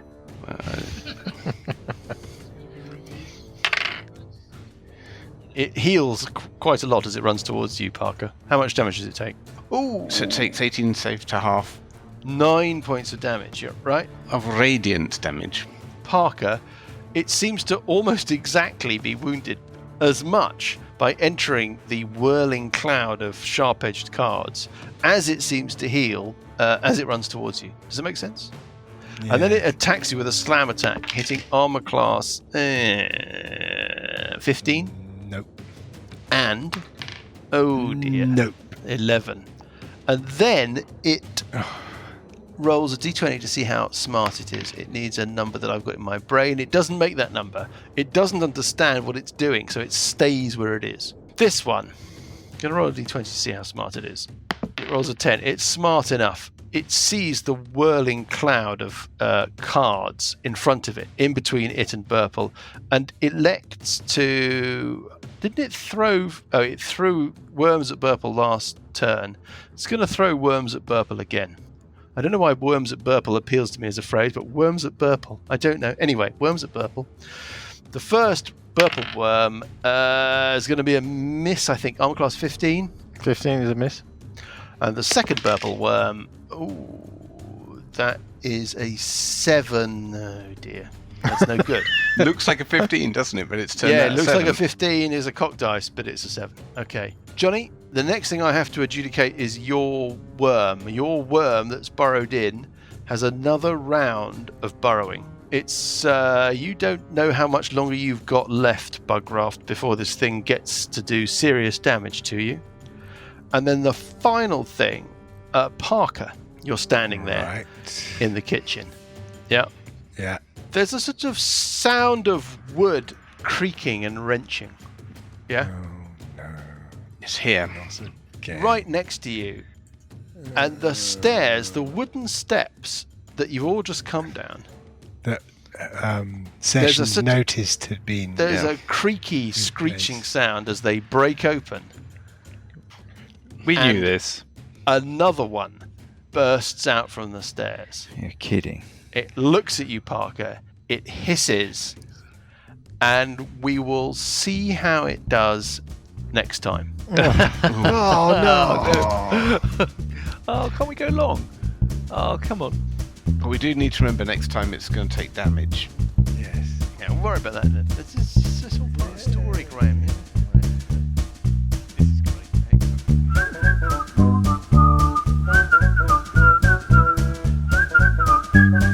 The Billowing Hilltop podcast is a Billowing Hilltop production. Dungeons & Dragons is a trademark of Wizards of the Coast. Encounter at Blackwall Keep and Age of Worms are copyright Paizo. Encounter at Blackwall Keep was written by Sean K. Reynolds. Music is from Kevin MacLeod and Incompetech.com and is used with thanks under the Creative Commons license. Additional music and sound effects come from the wonderful Sirenscape. All other original material is copyright Billowing Hilltop. Role-playing games are all about getting people together, and we use Roll20 as our tabletop, the perfect place to host your game, and Discord to host our chat. Thanks for listening.